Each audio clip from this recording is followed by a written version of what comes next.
मैं अपने एक बहुत ही मुअज़्ज़ज़ मेहमान जो महाराष्ट्र बम्बई से हमारे दरमियान में तशरीफ़ फरमा हैं और दावत व तबलीग का अपनी कम उम्री में एक अच्छा तजर्बा रखते हैं। आपका बयान, आपका अंदाज़ बड़ा ही निराला और बड़ा ही दिलनशीं और बड़ा ही मुअस्सिर हुआ करता है। जो लोग आपको सुनते हैं फेसबुक या व्हाट्सएप वगैरह पे या सोशल मीडिया पे, जो लोग सुनते होंगे वो जानते होंगे, और जिन्होंने नहीं सुना है तो इंशाअल्लाह अभी आप सुनेंगे। मेरी मुराद है फ़ज़ीलतुश शेख हज़रत मौलाना सरफराज अहमद साहब फैज़ी हफ़िज़हुल्लाह, जो मुंबई से हमारे बीच में तशरीफ़ फरमा हैं। मैं बड़े अदब के साथ आपसे गुजारिश कर रहा हूँ कि आप तशरीफ़ लाएँ और अपने मख़सूस अंदाज़ में यहाँ मौजूद तमाम सामीन व सामिआत से ख़िताब फरमाएँ। जज़ाकुमुल्लाह खैर।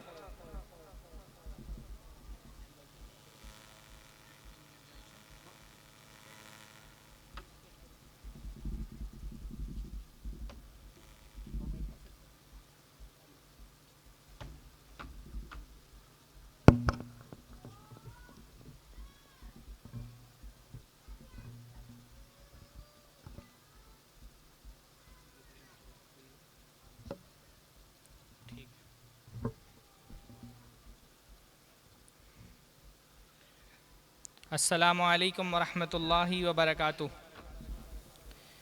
अल्हम्दुलिल्लाहि रब्बिल आलमीन वस्सलातु वस्सलामु अला नबिय्यिना मुहम्मदिन व अला आलिहि व सहबिहि अजमईन व मन तबिअहुम बिइहसानिन इला यौमिद्दीन। अऊज़ु बिल्लाहिस समील अलीम मिनश शैतानिर रजीम मिन हमज़िहि व नफ़्ख़िहि व नफ़्सिहि। बिस्मिल्लाहिर रहमानिर रहीम। वत्लु अलैहिम नबअ इब्राहीम। सबसे पहले हर तरह की तारीफ़ व तौसीफ़, हम्द व सना, अज़मत और बुज़ुर्गी, किब्रियाई और बड़ाई अल्लाह रब्बुल इज़्ज़त के लिए लायक और ज़ेबा है, जिसने हमको इस दुनिया में पैदा किया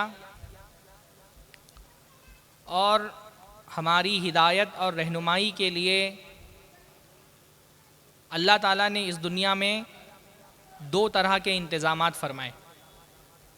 दुनिया में हमको ज़िंदगी कैसे गुजारनी है, अल्लाह हमसे क्या चाहता है, उसकी खुशनुदी किस बात में है, वो किस चीज़ से राज़ी होता है, किस चीज़ को हमारे लिए पसंद करता है, किस चीज़ को नापसंद करता है, ये बताने के लिए अल्लाह ताला ने दो तरह के इंतज़ामात हमारे लिए किए।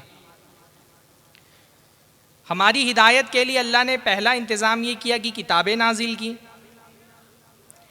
पर किताबें सिर्फ़ और सिर्फ़ इंसान की हिदायत के लिए काफ़ी नहीं है। इंसान महज बातें पढ़ करके उसको आसानी से अमल के सांचे में नहीं ढाल सकता है।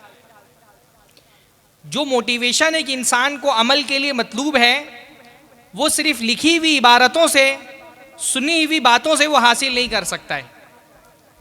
तो अल्लाह ताला ने हमारी हिदायत के लिए सिर्फ किताबें नहीं भेजी, किताबों के साथ रसूलों को भी मबूस फरमाया। जो बातें थ्योरी की शक्ल में किताबों में हमको दी गई, प्रैक्टिकली उस पर अमल करके अंबिया किराम ने दिखाया, और फिर ये अंबिया सारी इंसानियत के लिए उसवा बन गए, रोल मॉडल बन गए।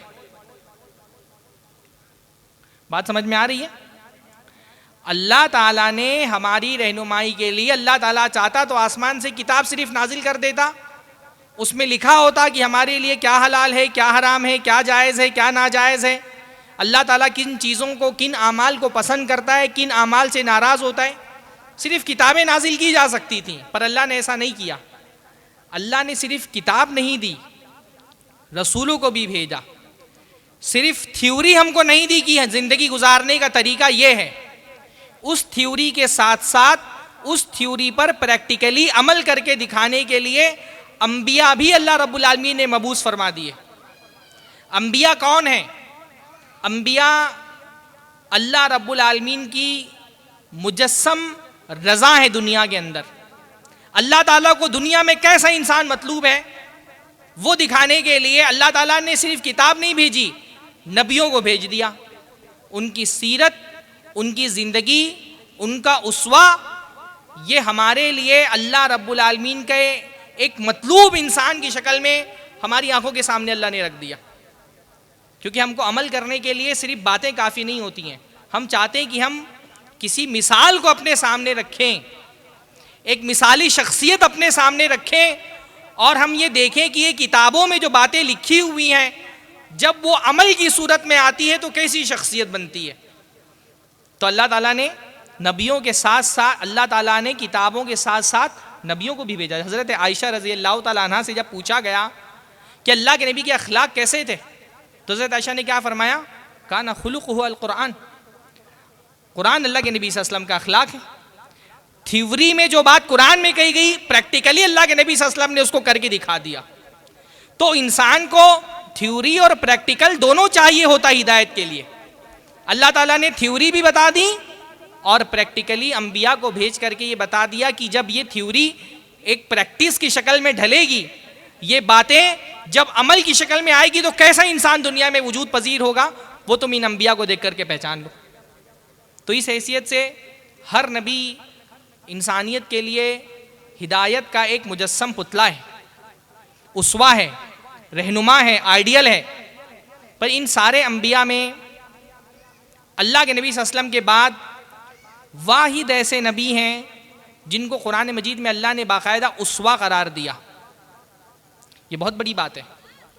अल्लाह के नबी के बाद वाहिद ऐसे नबी जिनको कुरान मजीद में अल्लाह ने कहा कि ये तुम्हारे लिए उसवा हैं, तुम्हारे लिए रोल मॉडल हैं। बल्कि जब अल्लाह के नबी को, बल्कि खुद अल्लाह के नबी को कहा गया, यानी अल्लाह के नबी सल्लल्लाहु अलैहि वसल्लम से कहा, अल्लाह के नबी के बारे में अल्लाह ने फरमाया कि अल्लाह के नबी सल्लल्लाहु अलैहि वसल्लम सारे इंसानों के लिए उसवा हैं। और अल्लाह के नबी से कहा गया तुम्हारे लिए उसवा कौन है, तुम्हारी उम्मत के लिए उसवा कौन है? कद कानत लकुम उस्वतुन हसनतुन फी इब्राहीम, तुम्हारे लिए यानी नबी और नबी के सारे उम्मतियों को मुखातब करके कहा गया कि तुम्हारे लिए बेहतरीन नमूना, बेहतरीन आइडियल, एक रोल मॉडल पर्सनैलिटी, एक मिसाली नमूना किसकी शख्सियत है? इब्राहीम अलैहिस्सलाम की शख्सियत। इब्राहीम अलैहिस्सलाम को सारी कायनात के लिए, हत्ता कि अल्लाह के नबी मोहम्मद रसूलुल्लाह सल्लल्लाहु अलैहि वसल्लम के लिए, कितनी बड़ी बात है। ये कोई छोटी बात नहीं है कि कायनात के नबी को, इमामुल अंबिया को, प्यारे नबी मोहम्मद रसूलुल्लाह सल्लल्लाहु अलैहि वसल्लम को कहा जा रहा है आपकी उम्मत के साथ मुखातब करते हुए कि तुमको अगर कोई रोल मॉडल देखना है दुनिया में, किसी उसवा की तलाश है, तो तुम्हारे लिए बेहतरीन उसवा, तुम्हारे लिए एक आइडियल पर्सनैलिटी हज़रत इब्राहीम अलैहिस्सलाम की है। इब्राहीम अलैहिस्सलाम का मकाम अल्लाह की नज़र में बहुत बुलंद है। यानी अंबिया तो वैसे भी आम उम्मतियों से उनका मकाम बहुत बुलंद होता है। नबी जो है, कोई भी गैर नबी जो उम्मती है, कभी भी अपने मकामों मर्तबे के एतबार से कितना ही क्यों ना बुलंद हो जाए, इल्म में, तक़वे में, दीनदारी में किसी भी मकाम को पहुँच जाए, किसी नबी की बराबरी कभी नहीं कर सकता। नबी सारे इंसानों में सबसे आला तबके के लोग होते हैं, सबसे आला क्वालिटी के लोग होते हैं। अच्छा, फिर नबी भी सारे एक दर्जे के नहीं होते, नबियों में भी तफावुत होता है। वो नबी जो नबी होने के साथ साथ रसूल भी होते हैं, उनका मर्तबा और मकाम उन नबियों से बुलंद होता है जो सिर्फ नबी होते हैं। हर नबी रसूल नहीं होता, लेकिन हर रसूल नबी ज़रूर होता है। तो वो रसूल जो नबी भी हैं और रसूल भी हैं, उनका मकाम उन नबियों से बुलंद है जो सिर्फ नबी हैं। हज़रत आदम पहले नबी हैं, हज़रत नूह अलैहिस्सलाम पहले रसूल हैं। फिर रसूलों में भी 5 रसूल हैं जो सारे रसूलों में सबसे अफजल हैं, जिनको उलुल अज़्मी मिनर रुसूल कहा गया है। हौसले वाले रसूल, बुलंद हिम्मत वाले रसूल, अजीमत वाले रसूल, बड़ा स्ट्रगल और जद्दोजहद करने वाले रसूल, उनमें कौन है? वो 5 रसूल कौन है? हज़रत नूह अलैहिस्सलाम, हज़रत इब्राहीम अलैहिस्सलाम, हज़रत मूसा अलैहिस्सलाम, हज़रत ईसा अलैहिस्सलाम और अल्लाह के नबी मोहम्मद रसूलुल्लाह सल्लल्लाहु अलैहि वसल्लम। ये टॉप 5 रसूल हैं। रसूलों की जो कैटेगरी है उसमें सबसे 5 सबसे ज़्यादा बुलंद मर्तबे वाले रसूल ये 5 रसूल हैं। फिर इन 5 रसूलों में 2 अल्लाह ताला के खलील हैं, अल्लाह ताला के दोस्त हैं। खलील उर्दू में तो हम इसका तर्जमा करते हैं दोस्त से, पर अरबी में दोस्ती जाहिर सी बात है एक लेवल की नहीं होती है ना, दोस्ती के अलग अलग लेवल होते हैं, अलग अलग मरातिब होते हैं। जो सबसे आला क्वालिटी की दोस्ती होती है उसको कहा जाता है खलील। जैसे अरबी में सदीक भी दोस्त के माने में आता है, रफ़ीक भी दोस्त के माने में आता है, वली का मतलब भी दोस्त होता है। दोस्ती के अलग अलग लेवल होते हैं। जो दोस्ती का सबसे बड़ा लेवल है, जो सबसे करीबी दोस्त होता है, उसके लिए अरबी में क्या लफ्ज़ इस्तेमाल होता है? खलील।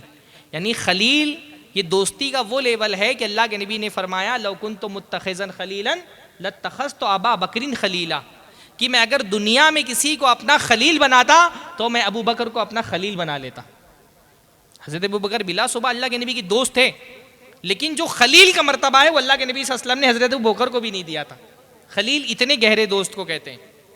पूरी इंसानी आबादी में हज़रत आदम से लेकर इस दुनिया में पैदा होने वाले आखिरी इंसान तक के सिर्फ 2 इंसान हैं जिनको अल्लाह रब्बुल आलमीन ने अपना खलील बनाया। कौन से 2 लोग हैं?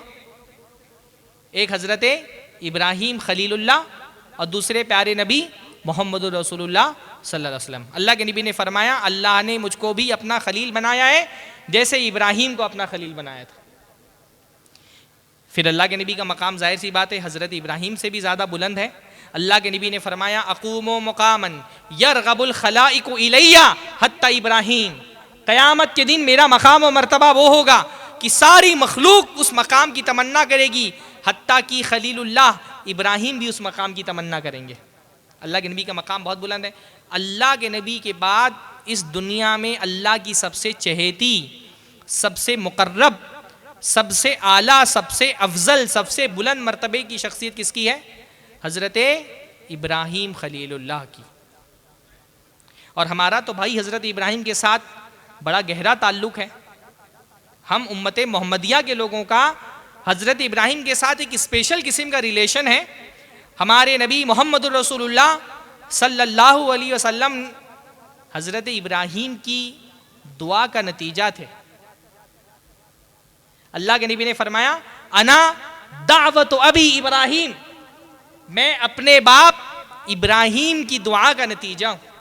हज़रत इब्राहीम ने दुआ की थी अल्लाह के नबी सल्लल्लाहु अलैहि वसल्लम की बेसत के लिए, वबअथ फ़ीहिम रसूलन यत्लू अलैहिम आयातिही व युज़क्कीहिम। अल्लाह ताला से उन्होंने दुआ की थी और उनकी दुआ के जवाब में, उनकी दुआ को कबूल करते हुए अल्लाह रब्बुल आलमीन ने प्यारे नबी मोहम्मद रसूलुल्लाह सल्लल्लाहु अलैहि वसल्लम को मबूस फरमाया था। हज़रत इब्राहीम हमारे रूहानी बाप हैं, है ना। हज़रत इब्राहीम से हमारा रिलेशन वैसा है जैसे एक बेटे का बाप से रिलेशन होता है। अल्लाह के नबी ने फरमाया मिल्लत अबीकुम इब्राहीम, ये दीन जिसकी तुम इत्तिबा करने वाले हो ये तुम्हारे बाप इब्राहीम की मिल्लत है। 3 अल्लाह के रसूलों में तीन नबी हैं अल्लाह के नबियों में जिनसे हमारा बाप बेटे वाला रिलेशन है। 3 अंबिया, उनका मकाम हमारे लिए बाप जैसा है। पहले कौन है? हज़रत आदम अलैहिस्सलाम। जाहिर सी बात है हज़रत आदम अलैहिस्सलाम से तो हमारा बायोलॉजिकल रिलेशन है, हम सब का नसब आखिर में जाकर के हज़रत आदम से मिलता है। दूसरे हज़रत नूह अलैहिस्सलाम, क्योंकि अल्लाह ने फरमाया वजअलना ज़ुर्रियतहु हुमुल बाक़ीन, हज़रत नूह अलैहिस्सलाम ही की ज़ुर्रियत थी जो आगे बाकी रही, तो हज़रत नूह भी हमारे लिए बाप की तरह हैं। तीसरे हज़रत इब्राहीम अलैहिस्सलाम, इब्राहीम अलैहिस्सलाम हमारे बाप हैं, हमारे स्पिरिचुअल फादर हैं, हमारे रूहानी बाप हैं। अल्लाह के नबी सल्लल्लाहु अलैहि वसल्लम ने जो दुआ हमको सिखाई है, जो सुबह के वक्त हमको पढ़नी चाहिए, अस्बहना अला कलिमतिल इखलास व फित्रतिल इस्लाम व अला दीन नबीना मोहम्मद व अला मिल्लति अबीना इब्राहिम व मा काना मिनल मुशरिकीन। सुबह के वक्त हर मुसलमान को पढ़ना है। ये सिर्फ हजरत इस्माइल के खानदान वालों को दुआ नहीं सिखाई गई, पूरी उम्मत के लोगों से कहा गया कि ये दुआ पढ़ें। उसमें हम क्या कहते हैं, हमने सुबह की प्यारे नबी मोहम्मद सल्लल्लाहु अलैहि वसल्लम के दीन पर और हमारे बाप इब्राहिम की मिल्लत पर, वमा काना मिनल मुशरिकीन, और इब्राहिम मुशरिक नहीं थे। तो इब्राहिम अलैहिस्सलाम तो हमारे वालिद की तरह है। हमारे दीन में इब्राहिम अलैहिस्सलाम के लिए बहुत स्पेस रखा गया है। कदम कदम पर शेख ने भी बताया, कदम कदम पर ऐसी इबादतें रखी गई हैं जो हमारे जहन में इब्राहिम अलैहिस्सलाम की याद ताज़ा करती हैं। भाई हमारी तो नमाज हज़रत इब्राहिम अलैहिस्सलाम के जिक्र के बगैर मुकम्मल ही नहीं होती है। हर नमाज में 5 वक्त हम नमाज पढ़ते हैं, हर नमाज में हमको इब्राहिम अलैहिस्सलाम को याद दिलाया जाता है। उनको हम याद करते हैं नमाज में। कहाँ याद करते हैं, बोलिए? नमाज में इब्राहिम अलैहिस्सलाम का जिक्र कहाँ आता है? हाँ, दरूद इब्राहिमी। वो जो दरूद हम पढ़ते हैं उस दरूदी को क्या कहा जाता है? दरूद इब्राहिमी। अल्लाहुम्मा सल्ली अला मुहम्मद व अला आली मुहम्मद कमा सल्लैता अला इब्राहिम व अला आली इब्राहिम। अल्लाह ताला मोहम्मद पर रहमतें नाजिल फरमा और आले मोहम्मद पर जैसी रहमतें तूने इब्राहिम और आले इब्राहिम पर नाजिल की। अल्लाह मोहम्मद पर और आले मोहम्मद पर वैसी बरकतें नाजिल फरमा जैसी बरकतें तूने इब्राहिम और आले इब्राहिम पे नाजिल की। हर नमाज में हम इब्राहिम अलैहिस्सलाम को याद करते हैं। जुल्हिज्जा का ये महीना आता है, कुर्बानी इब्राहिम अलैहिस्सलाम की यादगार, उस पर बहुत कुछ आपने सुना। हज करने के लिए जाते हैं, कदम कदम पर इब्राहिम अलैहिस्सलाम को याद दिलाया जा रहा है। जहनों में उनकी याद ताज़ा की जा रही है, दिलों में उनकी याद का बीज बोया जा रहा है। काबतुल्लाह, वो अजीमुश्शान घर जिसको देख करके एक मुसलमान की आंखें भर आती हैं, उसका दिल मोहब्बत के जज्बात से लबरेज हो जाता है। काबतुल्लाह क्या है? इब्राहिम अलैहिस्सलाम की यादगार है। वइज़ यरफ़अ इब्राहीमुल क़वाइद मिनल बैति व इस्माईल, ये वो घर है जिसकी बुनियाद इब्राहिम अलैहिस्सलाम ने 80 9 उठाई। ये मक्का शहर जहां पर हम जाते हैं हज करने के लिए, ये मक्का शहर क्या है? जो इब्राहिम अलैहिस्सलाम की दुआओं से बसा। रब्बना इन्नी अस्कंतु मिन ज़ुर्रियती बिवादिन गैरि ज़ी ज़रअ इंद बैतिकल मुहर्रम। अल्लाह ताला, मैं अपनी औलाद को, अपनी ज़ुर्रियत को एक ऐसी जगह छोड़ करके जा रहा हूं जहां एक घास तक के नहीं उगती है। फजअल अफ़इदतन नासी तहवी इलैहिम, अल्लाह लोगों के दिलों को इस घर की तरफ, इस शहर की तरफ फेर दे। वो बेआब गया वादी जहां पर एक घास तक नहीं उगती थी, इब्राहिम अलैहिस्सलाम की दुआ से अल्लाह रब्बुल आलमीन ने उसको आबाद कर दिया। इब्राहिम अलैहिस्सलाम ने कहा अल्लाह ताला लोगों का दिल इस घर की तरफ फेर दे, इस ज़मीन की तरफ फेर दे। क्या दुआ अल्लाह ने कबूल फरमाई कि आज दुनिया में बसने वाले करोड़ों मुसलमान, उनकी आंखें तरसती है एक मरतबा उस शहर को देखने के लिए। उस मुकद्दस सरजमीन में मरने से पहले एक मरतबा कदम रख लेना हर मुसलमान की दिली आरजू होती है। अब तो हज की सहूलतें इतनी आसान हो गई, वरना पहले तो लोग अपनी जान की बाजी लगा करके जाते थे कि एक मरतबा उस घर की और उस शहर की ज़ियारत नसीब हो जाए। ये इब्राहिम अलैहिस्सलाम की दुआ का नतीजा था। सफ़ा मरवा की सही करते इब्राहिम अलैहिस्सलाम की अजीम बीवी की यादगार। जमरात में जाकर के कंकरी मारते इब्राहिम अलैहिस्सलाम याद आ रहे हैं। मेना में जाकर के जानवर क्या ज़बा कर रहे हैं, इब्राहिम अलैहिस्सलाम याद दिलाए जा रहे हैं। अल्लाह चाहता है कि ये उम्मत इब्राहिम अलैहिस्सलाम को याद रखे, उनके उस्वा को याद रखे, उनकी शख्सियत अपने दिलों में ताज़ा करके रखे, उनकी याददाश्त को दिमागों से महू ना होने दे। क्योंकि इब्राहिम अलैहिस्सलाम एक आइडियल पर्सनैलिटी है। उनका जिक्र होता रहे ज़बानों पर, उनके याद से दिल ताज़ा रहे, उनके जिक्र से ज़बान तर रहे। अपने नबी से अल्लाह ने फरमाया वज़कुर फिल किताब इब्राहिम, किताबुल्लाह में इब्राहिम का भी जिक्र करो। वत्लु अलैहिम नबा इब्राहिम, लोगों को इब्राहिम का वाक़या पढ़ करके सुनाओ। क्योंकि इब्राहिम अलैहिस्सलाम की शख्सियत कोई मामूली शख्सियत नहीं है। हाँ, इब्राहिम अलैहिस्सलाम की शख्सियत, यानी कुरान मजीद में देखिए अल्लाह फरमाता है इन्ना इब्राहिम काना उम्मतन क़ानिता, इब्राहिम अलैहिस्सलाम एक उम्मत थे। इब्राहिम अलैहिस्सलाम क्या थे? उम्मत किसको कहते हैं भाई? उम्मत तो कौम को कहते हैं, उम्मत नेशन को कहते हैं, उम्मत तो अफराद का मजमुआ होती है। पर इब्राहिम अलैहिस्सलाम अपने आप में एक उम्मत थे।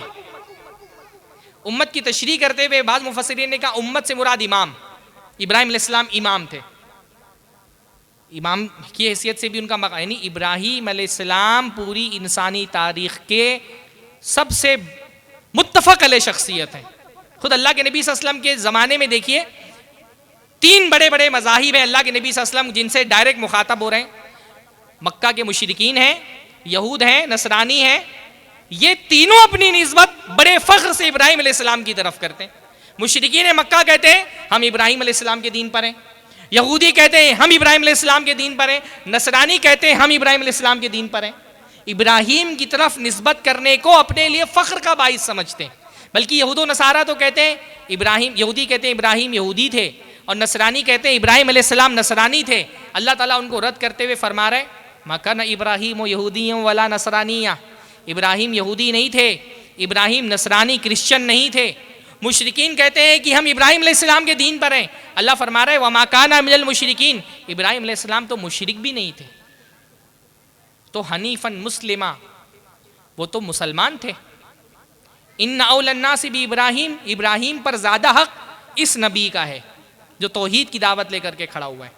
तो उम्मत का एक माना तो उलमा ने बयान फरमाया कि इब्राहीम अलैहिस्सलाम इमाम थे।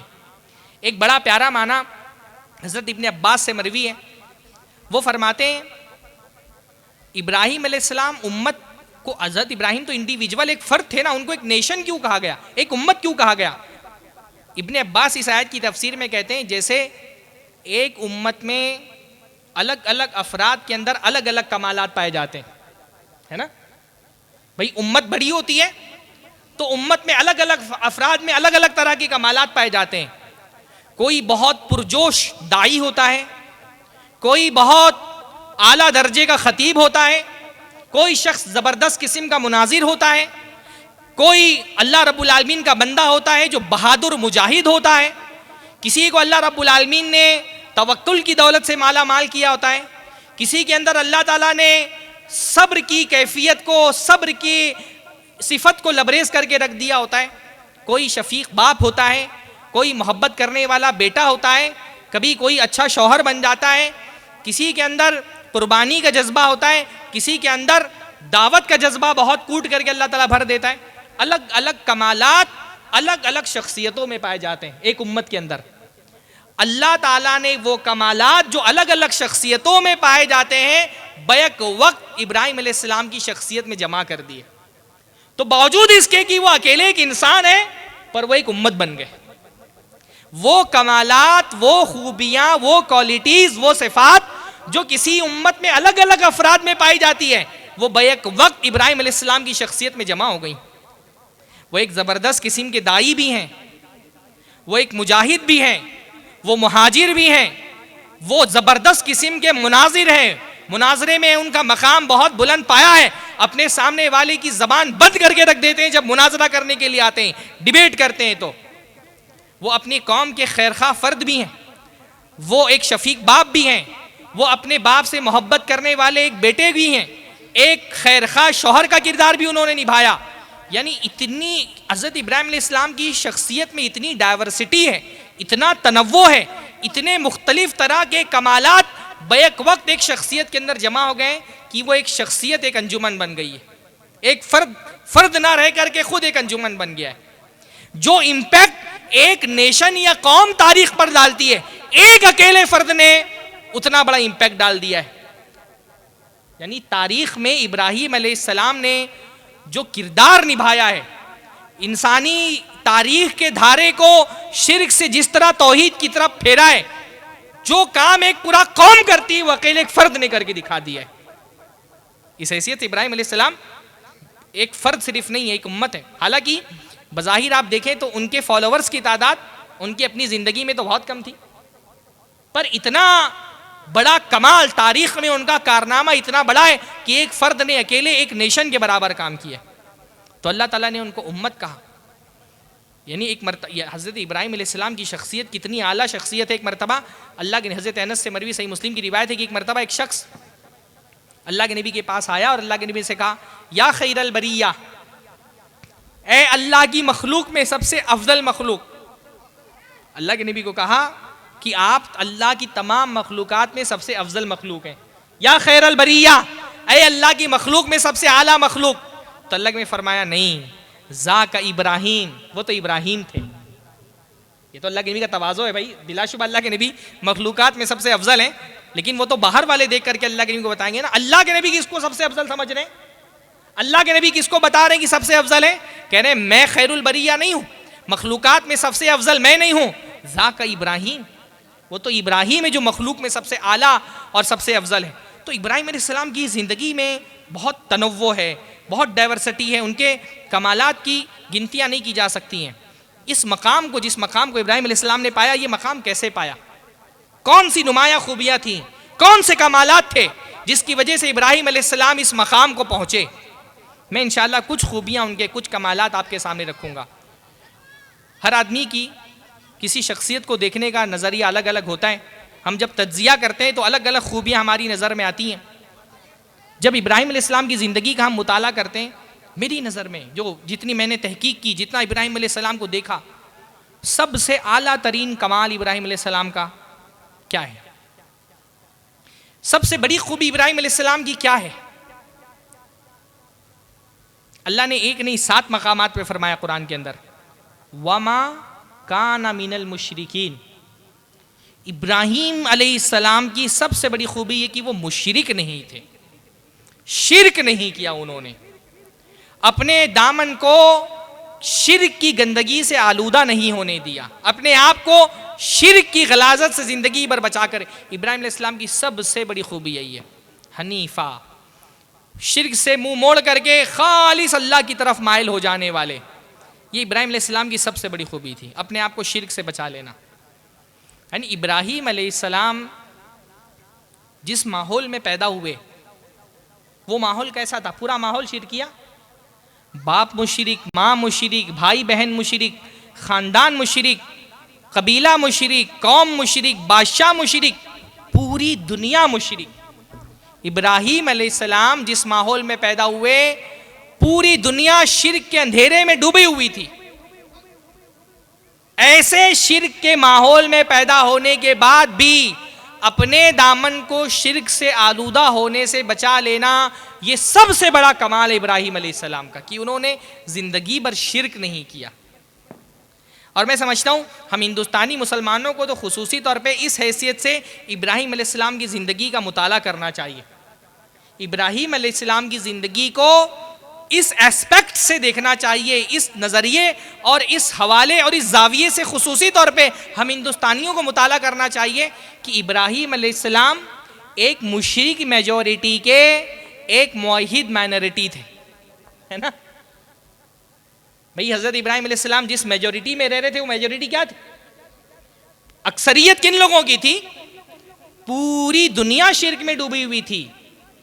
यानी इब्राहिम अलैहिस्सलाम के ज़माने में पूरी ज़मीन पर कोई एक आदमी भी मुवहिद नहीं बचा था। इब्राहिम अलैहिस्सलाम ने इसलिए जब हज़रत सारा के साथ मिस्र गए थे तो हज़रत सारा से क्या कहा था कि मैं नहीं जानता कि मेरे और तुम्हारे अलावा दुनिया में और कोई मुवहिद है इसके दौर में। इब्राहिम अलैहिस्सलाम ने तौहीद अपने से पीछे के लोगों से नहीं ली, क्योंकि उनके पीछे तो कोई था ही नहीं मुवहिद।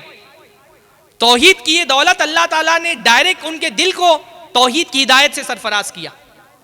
तो इब्राहिम अलैहिस्सलाम एक मुशरिक मेजॉरिटी में रहने वाली एक मुवहिद माइनॉरिटी थे, एक काफिर मेजॉरिटी में रहने वाले एक मुस्लिम माइनॉरिटी थे, एक मुशरिक अक्सरियत में रहने वाली एक मुवहिद अक़लियत थे। अब एक मुवहिद अक़लियत के लिए अपने आप को शिर्क से बचाना कितना मुश्किल होता है, यह हम हिंदुस्तानी मुसलमानों से ज़्यादा बेहतर कौन समझ सकता है? हाँ, हमारी सूरत हाल तो यह है कि अपने छोटे छोटे दुनियावी और सियासी मफादात के लिए हम तौहीद को रिस्क पे डाल देते हैं, तौहीद के साथ समझौता कर लेते हैं, अकीदे तौहीद को आसानी के साथ हम दांव पर लगा देते हैं छोटे छोटे सियासी मफादात के लिए। और हमारे पास दलील क्या होती है? अरे माहौल ऐसा है, मुल्क में हर तरफ शिर्क फैला हुआ है, ऐसे में रहते हुए तो ये करना पड़ेगा। अफसोस के साथ कहना पड़ता है, पर सूरत हाल तो यही है कि हमारे मुल्क में एक शिरकिया इबादत गाह का इफ्तिताह होता है। बड़ी बड़ी दाढ़ी रखे हुए, जुब्बे कुब्बे में लंबी लंबी टोपी पहन करके मौलवी हजरात शिर्क करने के लिए पहुंच जाते हैं। हाँ, एक माइनॉरिटी के लिए अपने आप को मुशरिक माहौल में रह करके, शिरकिया माहौल में रह करके शिरक से बचाना कितना मुश्किल काम है, ये हमसे ज़्यादा कौन समझ सकता है। हम तो वो लोग हैं, हमने तो अपने अकीदे को इतनी सस्ती चीज समझा हुआ है, छोटे छोटे सियासी मफादात के लिए आसानी के साथ अकीदे के साथ समझौता कर लेते हैं, तौहीद के साथ समझौता कर लेते हैं। हाँ, एमपी एमएलए तो कोई बहुत ज्यादा कोई बन भी नहीं पाता है। मैंने देखा है कॉरपोरेटर छोटी छोटी सतह के, हाँ, भूमि पूजन के लिए जा रहे हैं, जाकर के कभी मंदिर पे घंटी बजा रहे हैं, कहीं टीका लगवा ले रहे हैं, नारियल जाकर के फोड़ रहे हैं, अलग अलग शिरकिया त्योहारों के मौके पर बाकायदा शिरकिया त्योहारों की मुबारकबादियां दे रहे हैं। ये सारा सब कुछ हो रहा है। बड़े बड़े मौलवियों को मैं देख रहा हूं आसानी के साथ अकीदे तौहीद के साथ समझौता कर लेते हैं। छोटी छोटी नौकरियां अपनी बचाने के लिए, फला डे आ रहा है, योगा डे आ रहा है, फला डे आ रहा है, फला त्यौहार का दिन आ रहा है, आसानी के साथ अपनी दामन तौहीद को शिर्क की गंदगी से आलूदा कर ले रहे हैं। इब्राहीम अलैहिस्सलाम से हमको ये सबसे पहले सीखना चाहिए। जिंदगी में बड़े से बड़ा मसला हो, तौहीद के साथ समझौता नहीं करना है। इब्राहीम इस्लाम की जिंदगी का सबसे बड़ा सबक यह है, दीन के आगे कुछ भी नहीं है। छोटे छोटे अपने सियासी मफादात के लिए, अपने दुनियावी मफादात के लिए, अपने अकीदे के साथ कॉम्प्रोमाइज करने वाले को इब्राहीम अलैहिस्सलाम से ये सीखना चाहिए। जान जा रही है, जान दांव पर लगाई जा सकती है, ईमान दांव पर नहीं लगाया जा सकता है। कौम के लोगों ने कहा हर रिकुहु वंसुरु आलिहतकुम, इसको आग में जला करके अपने माबूदों की मदद करो। जान दांव पर लगा दी, ईमान को दांव पर नहीं लगाया, है ना। जान चली जाए पर ईमान हाथों से ना जाने पाए, ये इब्राहीम अलैहिस्सलाम की सीरत का सबसे बड़ा सबक है जो हमको सीखना है कि जान चली जाएगी पर ईमान हाथ से नहीं जाना। हम तो अपनी नौकरी के साथ, नौकरी बचाने के लिए अपनी तौहीद के साथ समझौता कर लेते हैं। हाँ, जब भी मौलाना ने फरमाया ना कि इब्राहीम अलैहिस्सलाम ने इस दीन के लिए सिर्फ एक जानवर ज़बा नहीं किया, उनकी तो पूरी जिंदगी कुर्बानी से इबारत है। इस तौहीद के लिए अपने बाप को छोड़ दिया, अपनी माँ को छोड़ दिया, भाई बहनों को छोड़ दिया, कबीला खानदान छोड़ दिया, हिजरत कर ली, अपना वतन छोड़ दिया। मुहाजिर हैं इब्राहीम अलैहिस्सलाम। जब नौबत इस बात तक आ गई कि अगर अपने वतन में रहना है तो अपने ईमान के साथ समझौता करना पड़ेगा, अपने अकीदे को छोड़ना पड़ेगा, अपनी तौहीद के साथ कॉम्प्रोमाइज करना पड़ेगा। इब्राहीम अलैहिस्सलाम ने कहा मैं वतन छोड़ दूंगा, अल्लाह ताला का दीन नहीं छोड़ूंगा। इन्नी ज़ाहिबुन इला रब्बी सयहदीन, मैं अपना वतन छोड़ करके जा रहा हूं अपने रब के पास, मेरा रब मुझको हिदायत देगा। मुहाजिर इब्राहीम अलैहिस्सलाम। और इब्राहीम अलैहिस्सलाम की हिजरत में ये सबसे बड़ा सबक है, दीन के लिए वतन छोड़ा जा सकता है, वतन के लिए दीन नहीं छोड़ा जा सकता। भाई वतन से हमको बहुत मोहब्बत है, हर इंसान को मोहब्बत होती है। वतन से मोहब्बत अल्लाह ताला ने हमारे नेचर में रखी है। वतन से मोहब्बत हमारी फितरत का हिस्सा है। अपनी ज़मीन हम सबको महबूब है, अपना इलाका, अपनी गलियां, अपने कूचे, अपना गांव, कस्बा, अपना वतन, हमसे ज़्यादा कौन वतन से मोहब्बत करने वाला होगा। लेकिन इब्राहीम अलैहिस्सलाम की सीरत हमको ये सिखाती है, दीन के लिए वतन छोड़ा जा सकता है, वतन के लिए दीन नहीं छोड़ा जा सकता। ये इब्राहीम अलैहिस्सलाम की सीरत का नमूना है हमारे लिए। तो इब्राहीम अलैहिस्सलाम की सीरत में ये सबक है जो हमको सीखना है। पहला सबक, वमा काना मिनल मुशरिकीन, इब्राहीम अलैहिस्सलाम मुशरिक नहीं थे। अपनी तौहीद के साथ समझौता नहीं करना इंशाअल्लाह ताला। सारा उनकी ज़िंदगी क्या इसी तौहीद की दावत को लेकर के खड़े। कौम वालों को तौहीद की दावत दी, बाप को तौहीद की दावत दे रहे हैं, नमरूद के सामने तौहीद का पैगाम रख रहे हैं। इब्राहीम अलैहिस्सलाम की सीरत में ये सबक हमको सीखना है। इब्राहीम अलैहिस्सलाम की सीरत में दूसरा बहुत बड़ा सबक ये है कि अल्लाह का हुक्म आ जाने के बाद सर झुका देना है। इस्लाम, सरेंडर हो जाना। अल्लाह ने कह दिया, अब उसके बाद चूं चेरा नहीं करना है, अगर मगर नहीं करना है। अल्लाह का हुक्म आने के बाद सवाल नहीं करना है, बस अल्लाह ने कह दिया कर लेना है। इज़ क़ाल रब्बुहु अस्लिम क़ाल अस्लमतु लिरब्बिल आलमीन, उसके रब ने कहा झुक जाओ, मान जाओ, कहा मैं मान गया अल्लाह के लिए। सवाल नहीं करना है। अल्लाह का हुक्म आने के बाद दिमाग के दांव पेच नहीं लड़ाना है। अल्लाह का हुक्म मानने के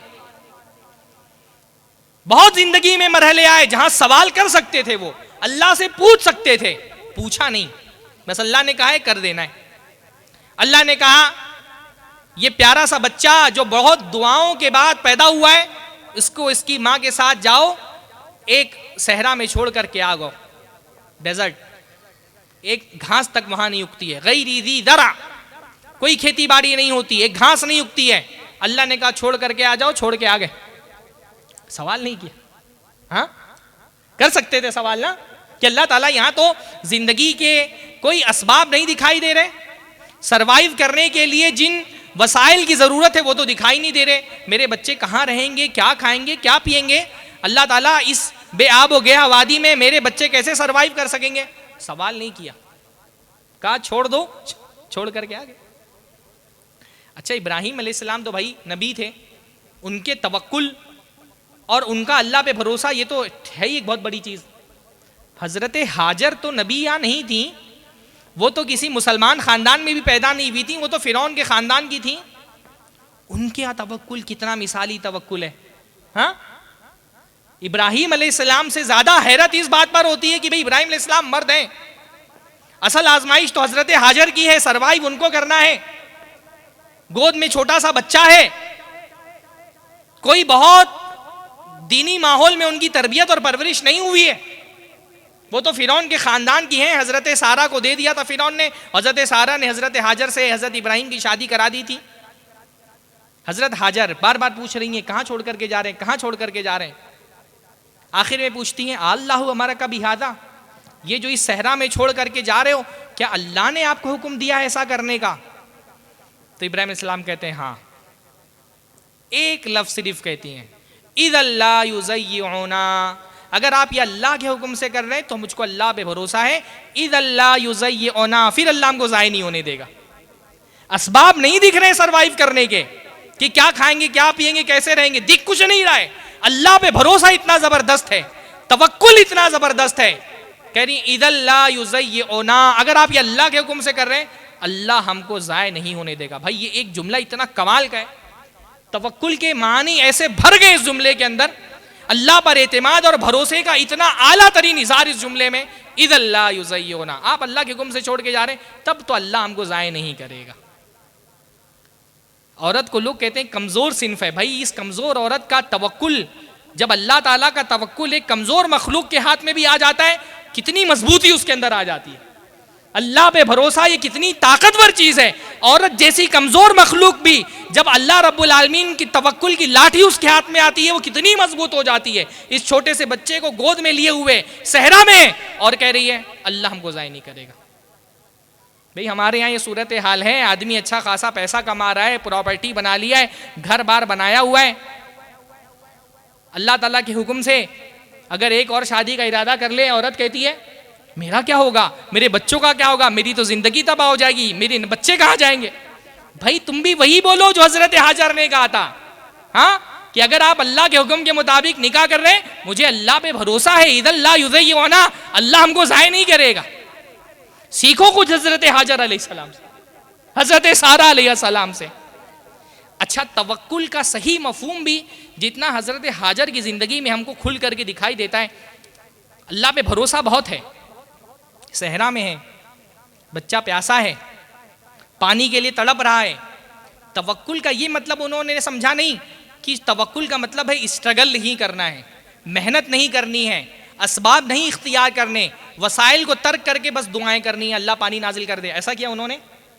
क्या तवक्कुल का मतलब हजरत हाजर के यहाँ ये था कि बस हाथ उठा करके दुआ करो अल्लाह ताला पानी नाजिल कर दे? अल्लाह पे तवक्कुल किया, पर तवक्कुल का ये मतलब नहीं होता है कि इंसान असबाब न इख्तियार करे, मीन्स छोड़ दे, वसाइल तर्क कर दे। तवक्कुल बहुत था, लेकिन कोशिश भी कर रही हैं। सफ़ा से मरवा जा रही हैं, मरवा से सफ़ा आ रही हैं,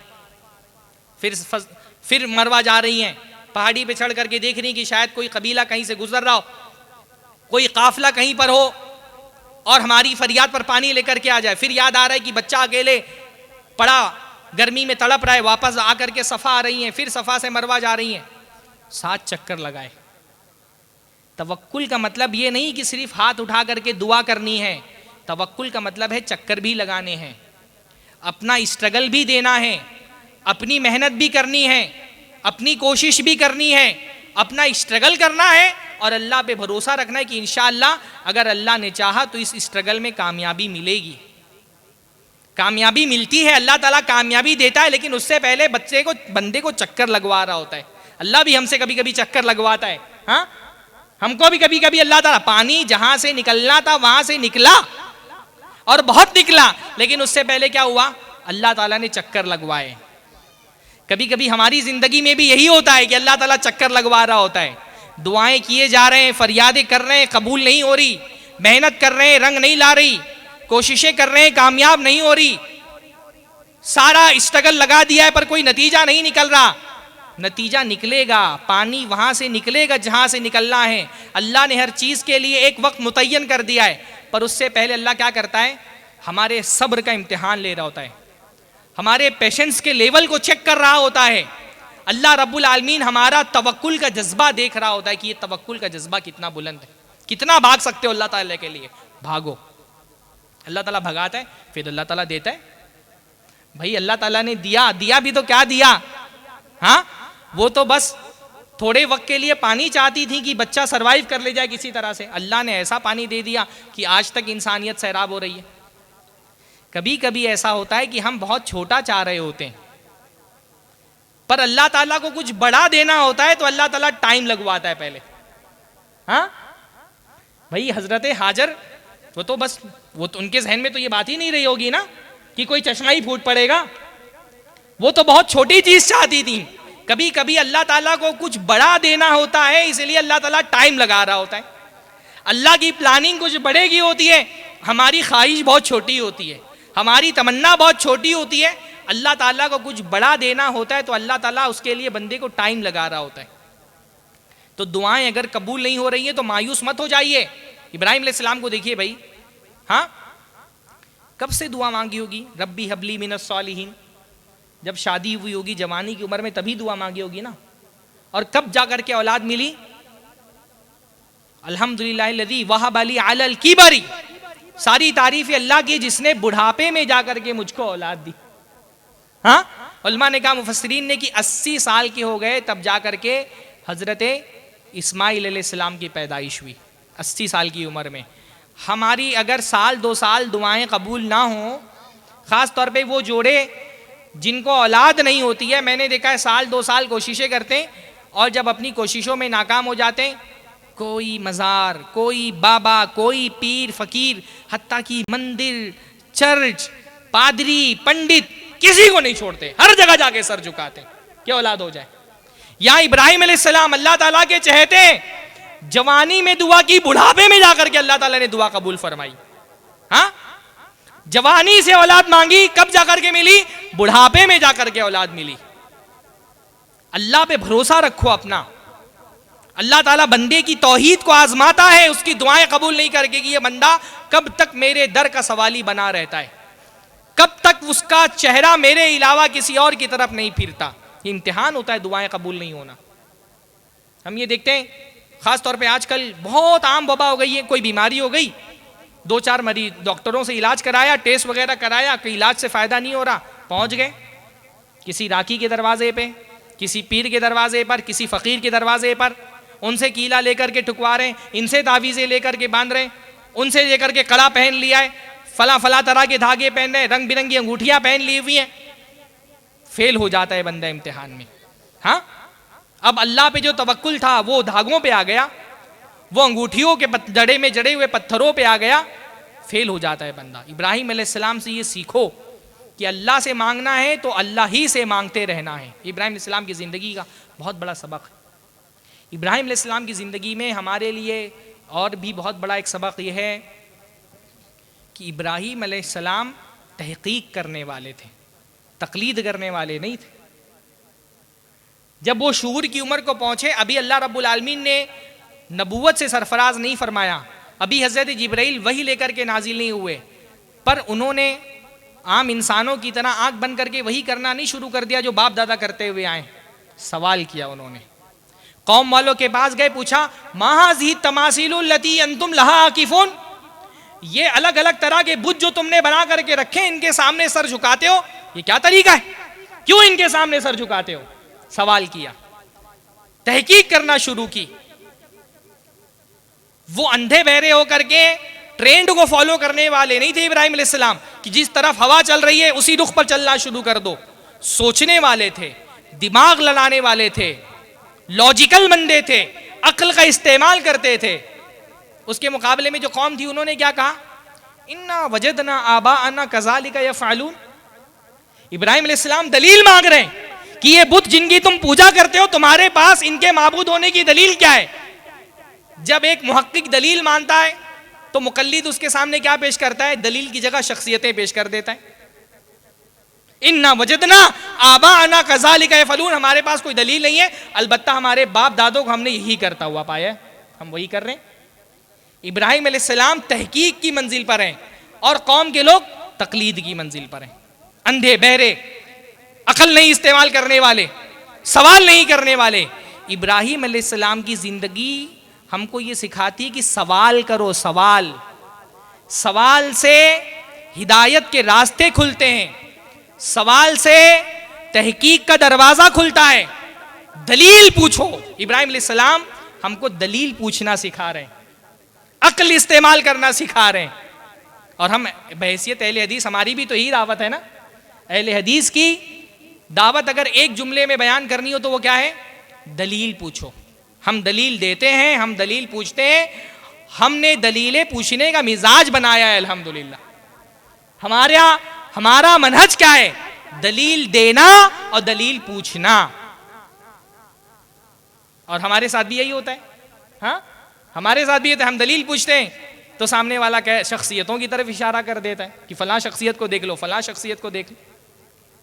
अहले हदीस दलील का मुत्तबे होता है। अल्हम्दुलिल्लाह हमको इस बात की खुशी कि हमने लोगों को दलील देना सिखाई।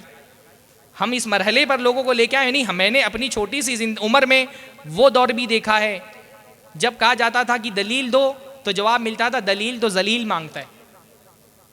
हमने वो दौर भी दावत में देखा है जब कहा जाता था दलील दो तो कहा जाता था तेरे बाप की क्या दलील है।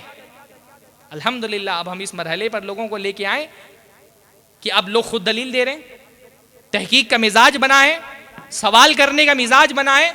और यही इब्राहिम अलैहिस्सलाम की सीरत का एक सबक हमको मिलता है कि ट्रेंड मत फॉलो करो, सारे जो कर रहे हैं वही करना है। अक्सरियत यही करते हुए आई है, बाप दादा तो यही करते रहे। वो हवाओं के रुख पर बहने वाले नहीं थे, वो अक्सरियत को देख करके नहीं तय करते थे कि अक्सरियत यही कर रही है तो हमको भी यही करना है। वो दलील की तलाश करने वाले थे। हमारे नौजवानों का बहुत बड़ा मसला है ना कि वो हवा के रुख पे बैठे हैं। मेजोरिटी यही कर रही है, जमाना इसी का है, यही चलन आम है, सारे यही कर रहे हैं तो हम भी यही करेंगे। ये जो हमारी इंस्टाग्राम फेसबुक जनरेशन है ये तो ट्रेंड की दीवानी है, जो ट्रेंड चलेगा वो करेंगे। पहनने ओढ़ने से लेकर के नजरियात तक ट्रेंड फॉलो हो रहा है। यानी मैं इस दौर में देख रहा हूं इल्हाद किसी लॉजिकल वजह से नहीं फैल रहा है, बस एक ट्रेंड है। इल्हाद एक ट्रेंड के तौर पे चल रहा है तो बहुत बड़ी तादाद में मुल्हिद होते जा रहे हैं लोग। तो इब्राहिम अलैहिस्सलाम की जिंदगी में ये भी एक बहुत बड़ा नमूना है। हाँ, सवाल करना सीखो, अंधे बहरे होकर के मत जिंदगी गुजारो। इब्राहिम अलैहिस्सलाम की जिंदगी की एक बहुत प्यारी जो उनकी जिंदगी का एक बहुत प्यारा नमूना इब्राहिम अलैहिस्सलाम की उनके बाप की हैसियत से। एक बाप कैसा होना चाहिए, इब्राहिम अलैहिस्सलाम की जिंदगी को देखिए। सिर्फ उनकी दुआ पे गौर कीजिए। क्या दुआ कर रहे हैं, रब्बी हबली मिनस सॉलिहीन। अभी औलाद नहीं हुई है, औलाद के पैदा होने से पहले उसके सौले होने की फिक्र कर रहे हैं। हाँ, अभी अल्लाह ताला ने औलाद दी नहीं है, अभी तो अल्लाह ताला से दुआ मांग रहे हैं। पर दुआ में सिर्फ औलाद नहीं मांग रहे, क्या मांग रहे हैं, अल्लाह ताला सालेह औलाद अता फरमा। अभी बच्चा पैदा नहीं हुआ, पैदा होने से पहले उसकी सालिहियत के लिए फिक्र करना है कि अल्लाह ताला बच्चा दे तो मैं उसको सालेह बनाऊं, और अल्लाह ताला बच्चा दे तो उसको सालेह बनाए अल्लाह रब्बुल आलमीन। सालेह होने की फिक्र कर रहे हैं।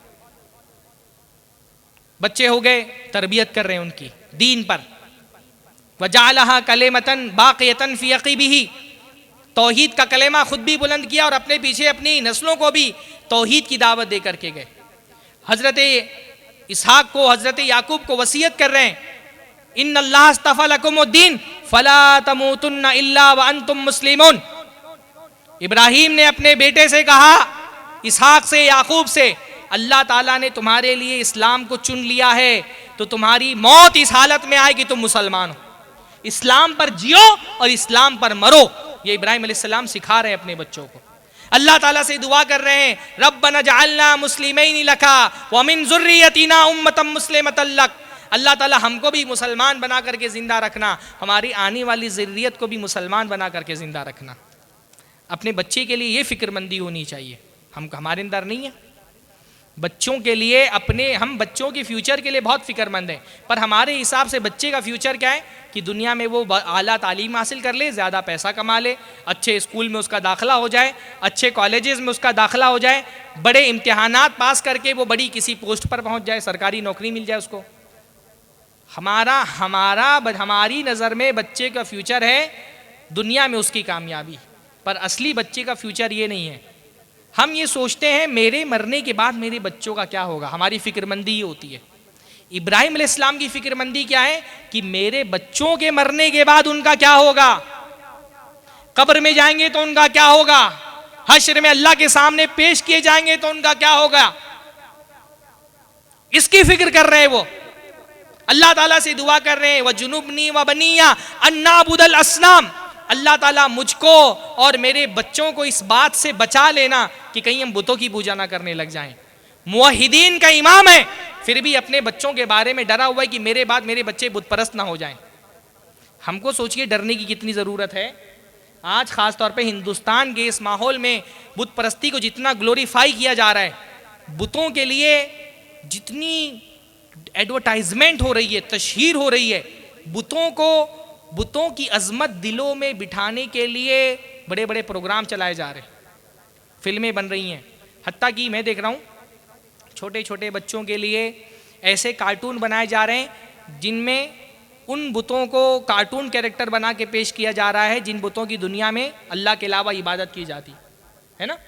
आप लोग भी देख रहे होंगे, हमारे बच्चे मुस्लिम घरानों में ये कार्टून्स देखते हैं और इन कार्टूनों के ज़रिए से इन बुतों की अजमत हमारे बच्चों के दिलों में बिठाई जा रही है। वल्लाही इस वक्त हिंदुस्तान की मुसलमानों के लिए सबसे बड़ा फितना यह है कि कहीं ऐसा ना हो कि हमारी आने वाली नस्ल बुत परस्ती की शिकार हो जाए। बुत परस्ती की जितनी शिद्दत के साथ आज के माहौल में तशहीर हो रही है, ये बहुत बड़ा फितना आने वाले दिनों में मुसलमानों के लिए कि मुसलमान की अगली नस्ल बुत परस्त न निकल जाए। यहाँ बड़े बड़े दाढ़ी वाले टोपी वालों को देख रहे हैं, कहीं बुत के सामने जाकर के फूल माला चढ़ा रहे हैं तो कहीं जाकर के चराग जला रहे हैं बुतों के सामने। बड़े बड़े जुब्बे कुब्बे रखने वाले, बड़ी बड़ी दाढ़ी रखने वाले मौलवी अगर बुत परस्ती की फितने से नहीं बचे हुए, ये स्कूल कॉलेज में पढ़ने वाली मासूम नस्ल, इसके लिए क्या गारंटी लग सकते हैं आप कि हमारे मरने के बाद बुत परस्त नहीं हो जाएगी। इब्राहिम अलैहिस्सलाम की सीरत में ये बहुत बड़ा सबक है और इंशाअल्लाह भी शेख अब्दुल गफ्फार साहब इस मौजू पर तफसील से खिताब करेंगे। हाँ, इर्तिदाद का फितना जो मुसलमानों में आम है, तो एक मुसलमान बाप की सबसे बड़ी फिक्र ये होनी चाहिए कि उसके मरने के बाद उसके बच्चे ईमान पर कायम रहें, तौहीद पर कायम रहें। फिर इब्राहिम अलैहिस्सलाम की ज़िंदगी का बहुत बड़ा नमूना तो उनकी वो कुर्बानी है जो उन्होंने अल्लाह रब्बुल आलमीन के हुक्म से दी, अपने बच्चे को ज़बाह करने की कुर्बानी। हाँ, अपने बच्चे की गर्दन पर छुरी तक चला देने के लिए तैयार हो गए। भाई हम में से तो, आखिरी बात मैं बोल रहा हूँ, हम में से तो हम किसी छोटी सी भी आजमाइश का शिकार हो तो हमको बहुत बड़ी लगती है। हमको तो बुखार भी चढ़ जाए तो हमको लगता है बहुत बड़ी आजमाइश का शिकार है। हाँ, हमारा लाख 2 लाख का नुकसान हो जाए हमको लगता है बहुत बड़ी आजमाइश हमारे ऊपर आ गई। जो आजमाइश से गुजरता है उसको तो अपनी हर आजमाइश बड़ी लगती है। वो आजमाइश कितनी बड़ी आजमाइश है जिसमें आजमाइश लेने वाला कह रहा है इन्ना हादा लहुवल बलाउल मुबीन, बेशक ये बहुत बड़ी आजमाइश थी जिससे अल्लाह ताला ने इब्राहिम अलैहिस्सलाम को आजमाया। ताकीद के कितने ताबीरें हैं, यानी इन्ना ताकीद के लिए आया, लाम ताकीद के लिए आया, हाजा कह दिया था फिर हुआ अलग से लाया गया, ये भी ताकीद पे दलालत करने वाला जुमला। इन्ना हादा लहुवल बला, ये बहुत बड़ी कुर्बानी थी। आप कभी इस कुर्बानी पे गौर करें, अल्लाह ताला इस कुर्बानी को इतनी बड़ी कुर्बानी क्यों कह रहा है? क्योंकि कुर्बानी देने वाला इब्राहिम है। इब्राहिम अलैहिस्सलाम जिन्होंने अल्लाह ताला के लिए अपने बाप को, दादा को, परदादों को, ख़ानदान को, भाई बहन, चाचा, फूफा, मामू, खाला, सब पूरा ख़ानदान त्याग दिया अल्लाह ताला के लिए।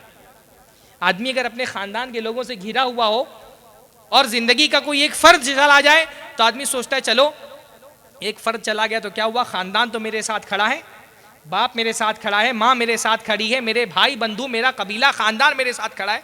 यहाँ तो इब्राहिम अलैहिस्सलाम कब का अपने ख़ानदान को छोड़ के आ चुके हैं, ख़ानदान को खैराबाद कह दिया है।